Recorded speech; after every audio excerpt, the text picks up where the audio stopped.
Welcome back, guys. Hey, I ain't seen that promo before. Hey, Look at pretty that. slick, Thanks, pretty slick. okay? Yeah. I've been here 3 years and ain't got one of them. I love that. Hey, guys, it's time to take two and call us in the morning. Our favorite twin doctors, Dr. I and Dr. J, are back with insight on those health studies and questions that you're always asking about and you're emailing us about. So let's start with the 4th of July question.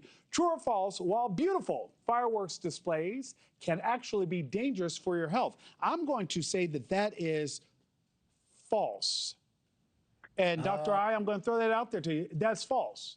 That is actually true. That is actually now it is true that fireworks displays can be beautiful, but it is true, unfortunately, that they can be dangerous for your health. And really, it's for a few reasons. First of all, these fireworks release all of this particulate matter, right? We're going to breathe this stuff in. So if we have asthma, COPD, emphysema, things like that, it's going to exacerbate it. It's going to make it worse.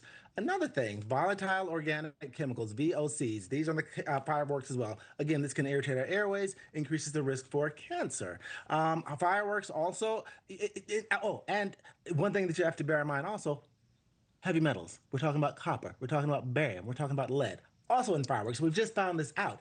Again, not good for our airways and also increases the risk of cancer. So the key is if you can get a good view from inside, do that. If you have to be outside, N95 mask, P100 mask. They're beautiful, but they're not good for our health. And I was only thinking about the visual aspect. I hadn't even thought about actually breathing in those fumes. All right, here's going to our next question. It's officially summer and sweet corn season. True or false? There are nutritional benefits to eating corn. The answer to that, Dr. J, is true. True, that's a layup, right? Yeah. So, but a lot of people think that corn isn't that nutritious because they feel like we don't digest it, right?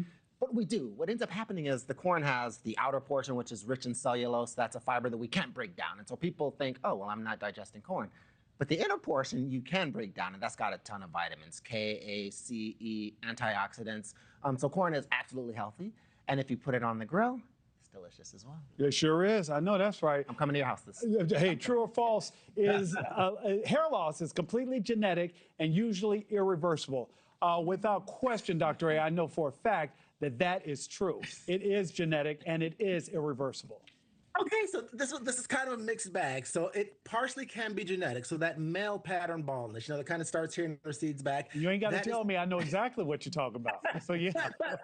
It is reversible. So there are tons of things you can do, including stem cell therapy, and that's actually available here in the U.S. So it's not completely irreversible, but there's something called traction alopecia. That is where your hair basically gets pulled back and you pull the hair out of the follicles. We're seeing this in people that have braids. We're also seeing this in people that wear certain religious headdresses, like the hijab in Muslim women, or the yarmulke in Jewish men, or the turban in Sikh men. And so what they're recommending is that in these people, this traction hair loss is completely reversible. Just alter the way you wear your headdress. But even people like you and I and Dr. J, Nick, who have this genetic, male pattern baldness, there's hope for us. It is not irreversible.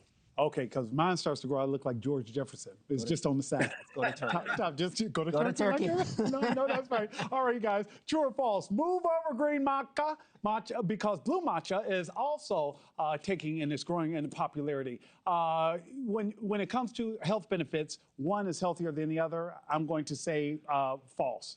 It's just a coloring. No, that's not true. That's not true. So actually, green matcha is rich in antioxidants, right? So anti-inflammatory properties can decrease the risk of heart attack, stroke, things of that nature. Blue matcha really doesn't have those antioxidants.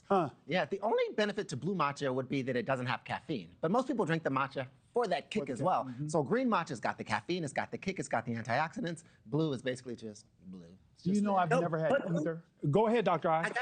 I was going to say blue matcha also has something called anthocyanins in it. So anthocyanins are anti-inflammatory, help to reduce blood pressure, blood sugar, not as much as the antioxidants in green matcha, but some folks don't want the caffeine. So blue matcha, don't sleep on it. All right, Doctor, I'm going to throw this one at you. This one, I believe, is also one in my favorite that I know the answer to. True or false? Afternoon napping could have a surprising impact on your longevity. I'm going to say true.